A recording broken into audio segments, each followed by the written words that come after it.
So this year you are thinking about spending Christmas, just you, your wife, your children, just your intimate family, nobody else around you, because maybe you've spent a lot of Christmases around your intimate family, your parents or your siblings or your cousins or your uncles and your aunties. But this year you're thinking, you know what, let's just keep it just us. Yeah. And or not even just anybody. the two of you. Just the two of you, maybe Yeah. husband and wife, right? Nobody else in the circle. But because you've decided to do that and you've made everybody aware, oh my goodness, The drama. your family has been up in arms about it. Like, how dare you even think about spending Christmas without us? Yeah. And just the two of you, or just you and your kids, like, your parents, the grandparents of your children are like, no, I have to be with my grandson over Christmas. It's a family time. But here you are, you're thinking, no, put my foot down. We have decided this is the Christmas we are spending together. Man, the tension. That's a lot.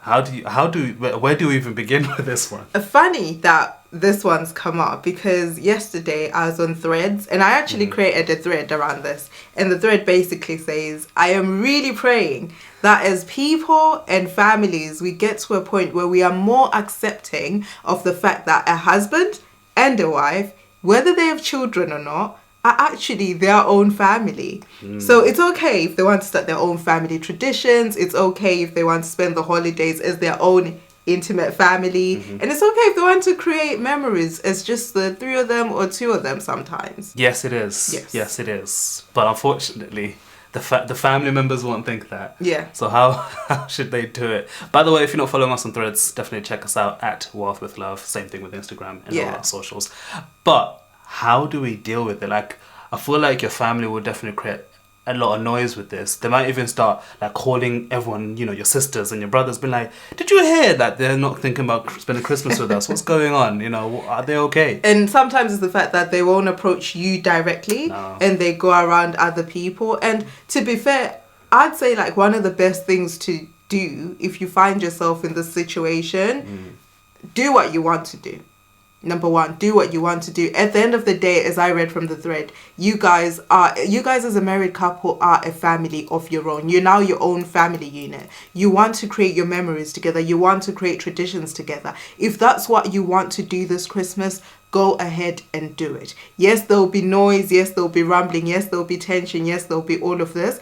But I don't want to look back 5 years from now and be like, why have we never spent a Christmas together? Like, why have we never just done our own thing? And I hate that and I regret that. So do it. Do what you want to do. Yeah, that's a very good point. The other thing that you can consider is maybe to kind of alternate your Christmases. Yeah. So maybe this Christmas you spend it with family, and then the next Christmas you spend it by yourself, and then you kind of repeat that cycle year on year where you're alternating your Christmases, and then you're just letting people know that this Christmas we're together, next Christmas we're not, or maybe the other way around. You say no, this Christmas we're not coming, but we'll come next Christmas. Yeah. And then you kind of you do that cycle, because then that allows you, I guess, to have the best of both worlds. Exactly. Where on the one hand you are having your intimate Christmas that you want, but on the other hand you're also then seeing family over Christmas. Yeah.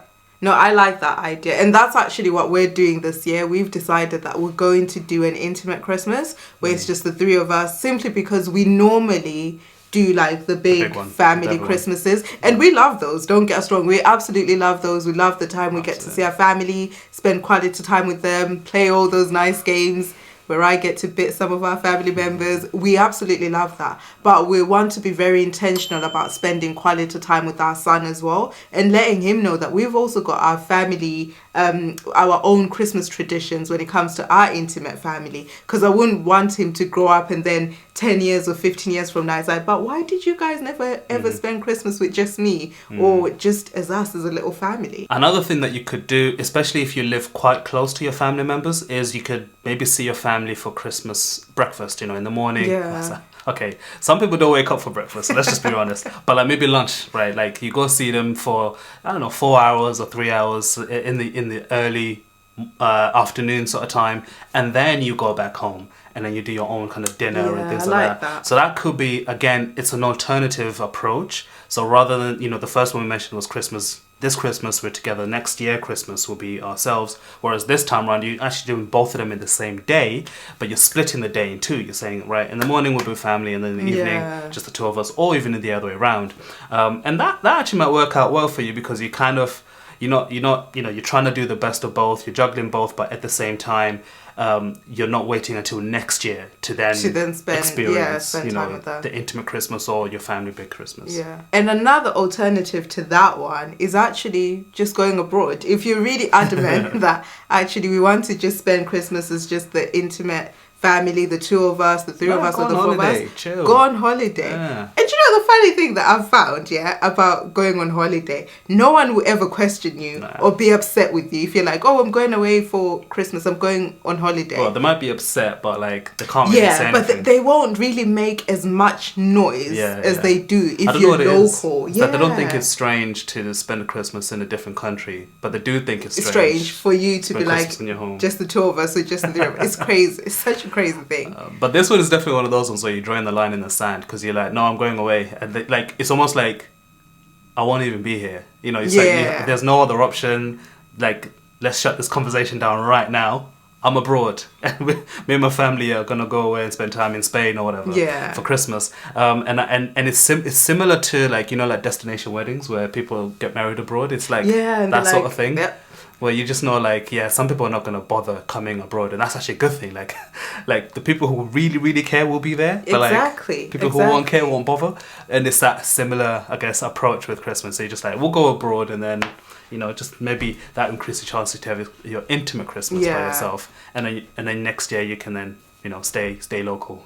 Yeah, but to be fair, I think the point that we're trying to drive across with this is that it's okay. If you actually genuinely just want to spend Christmas as just the two of you or the three of you or your immediate intimate family, it's fine. I think for so long people have been made to feel, for so long couples have been made to feel like, oh no, you're wrong for that. Like, you're so wrong for wanting to spend Christmas as just husband and wife, or you're so wrong for just wanting to keep the grandchildren away from the grandparents. Like, no, it's actually okay, because you are now your own family as well. You are now your own unit. It's okay for you to want to create new memories and new things as a family. Don't feel like you're doing something wrong, and don't feel the pressure. It's okay to do that. Yeah, it's totally fine. And let's be honest, man, it's nice for the pockets. Like, your money will thank you for it, For those of you who love to spend time with family over Christmas, obviously this is a slightly different dilemma, because in a relationship there's two of you, which means there's two sets of families, and then you're starting to wonder, well, how should we balance this? Because there's your side of the family, there's my side of the family, and we do want to spend Christmas with them, but how do we juggle that as a married couple? Because that can create its own dilemmas for sure. Especially, if you come from a situation where your families have never really blended. Kind of your family has done their own thing, my family's done their own thing. Now we're married and we're thinking, especially, I can imagine if we're newlyweds, we'd be thinking, so which family should we spend time with this year? And I guess naturally speaking, I'd be like, oh, my family, we do this. And I'm like, I want to spend time with my family. You do the same. But I want to spend time with my family. So then it's like, where do you go from here as a couple? And how do you then decide how to go about it? I think it's one of those crossroads. You just have to pick. There's your first choice doesn't mean that they are better than the other side of the family. It just happens that they were the first one. That's really it, I think. And let's be honest, in some cases as well, particularly from us, we're from African country, so the husband side of the family has always seen to have a more more of a priority. More of a say, more of a priority. So then it's kind of by default. The first choice would usually then be, I guess, my family that we spend Christmas with first. And I think it's because of that whole thing of, you when you're now married, like in Zimbabwean culture anyway, when you're now married, you come and get the wife from her family. So you're now taking her from her family to yours. So family. A lot of the things then sort of always happen towards the husband's side. Yeah. And it can be tough if you find yourself in that situation where you're like, but we want to do both. We want to blend the both. Yeah. I guess similar to the dilemma before, one of the things you can do is find a way to alternate. And like you said before, just because we start with maybe your side of the family doesn't mean mine are less important. But it's just saying, okay, maybe let's alternate in terms of this Christmas with yours, next Christmas with mine.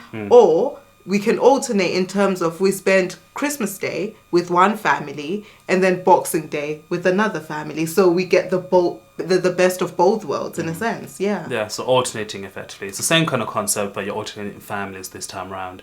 The other thing that you could do, that we've actually done this in the past, is you choose to host Christmas and then you invite both sides of the family.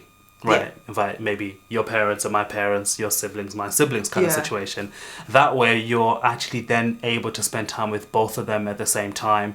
And if, when we did this, obviously it was the first time that they'd done that. Yeah. But it was a really good thing because then it helps even create that family bond as well. And we really enjoyed it. Yeah. And I think it's definitely a good thing to do to, I guess, not fall into the first thing that we mentioned about picking the sides. Yeah. If you're thinking, no, let's just do both. We're happy to host. We have enough space in our house or whatever it may be. We're happy to do that. So that's another option you can take. And to be fair, we've had times where we've not been the ones hosting. Like maybe your parents have hosted, but your parents have been like, oh yeah, Linda's family can come along as well. Because I think one of the beautiful things that our family has, and I hope other families have this as well, is the fact that our families actually really get along. It actually takes you guys being intentional about bringing both sides of the family into the room and building the bond and getting used to each other and getting used to doing things together. But I definitely think it's such a powerful thing when you host and then they come and everyone just gets to bond and enjoy time together. For 100%, don't let the drama of family then infiltrate your marriage and get to a position where now it's starting to influence just the way you speak to each other or the way you're doing things. Because some of these decisions, it sounds small talking about it, but actually it could end up weighing heavy in terms of you're being pulled by your family, your spouse is being pulled by their family to make a certain decision, and that would influence even just the conversation of Christmas. Just being like, what are we doing Christmas then? What we doing? And that headache just ends up just playing in your mind a bit. So I would say, just make sure that the two of you are on the same page and you're in agreement and you can make a decision together about what's going to happen over Christmas. But fundamentally, don't forget, Christmas is time for family, it's time for enjoyment, it's time for relaxation, it's time to switch off, it's time to just kind of be grateful of how far you've come and things like that. So it's not really... It's not really something that you then want to kind of have this cloud hanging over you, stressed about it. So that's our final encouragement to you on this journey. But let us know in the comments, are you facing this dilemma? What have you done in the past, or what are you doing this time around regarding Christmas and family and all the drama that comes with it? Would love to hear from you. Check out our freebie. The link is in the description for you to learn how to work together as a team and avoid conflict resolution, this is a big one. It's a big area. The link is in the description for you to get the freebie of how to resolve conflicts in your marriage. We'll see you in the next one.